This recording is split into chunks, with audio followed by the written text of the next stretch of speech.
Memories Pizza, a restaurant in Indiana, is about to become a distant memory.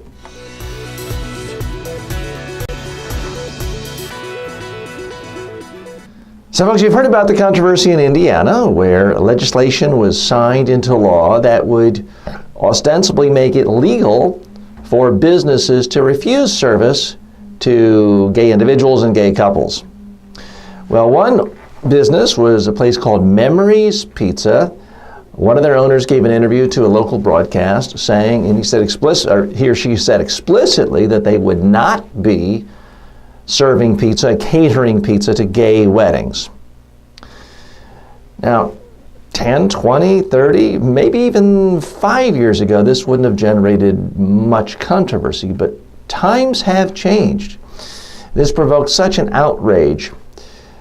Customers and would-be customers are calling, making threats, apparently even death threats, explosion threats.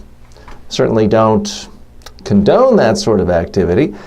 They've been bombarded on Yelp with people trashing them, and as a pizza place, apparently hundreds, if not thousands, of people have been calling and placing requests for pizzas to be delivered that are not real orders. This obviously wreaks havoc on a pizza place. They've decided to shut down, at least temporarily.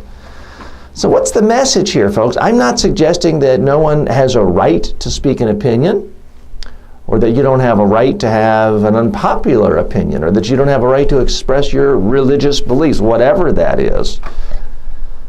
But in this day and age, just because everyone you know may share your belief, you can't assume that there aren't a lot of other people out there who feel quite differently. Now, it's one thing to have a different opinion about a lot of different issues, global warming, for example.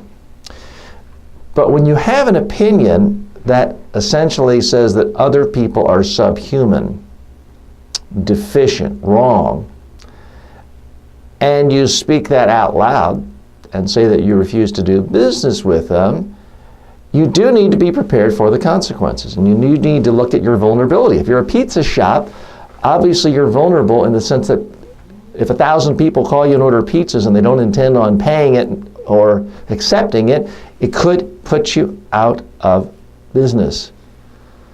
So my challenge to business owners is, first of all, think if it's a political opinion and you're not a full-time political commentator, maybe you should just share that opinion with immediate friends, family, colleagues. Maybe you shouldn't share it in a broadcast environment, which is now a digital environment, which will be seen by the whole world. So if you want to weigh in on issues of extreme controversy that are considered life and death by many, you've got to be able to face the consequences. So the good news for this pizza shop owner, they're not going to have to cater any gay weddings. The bad news is it doesn't look like they'll be catering any weddings or serving any regular customers either.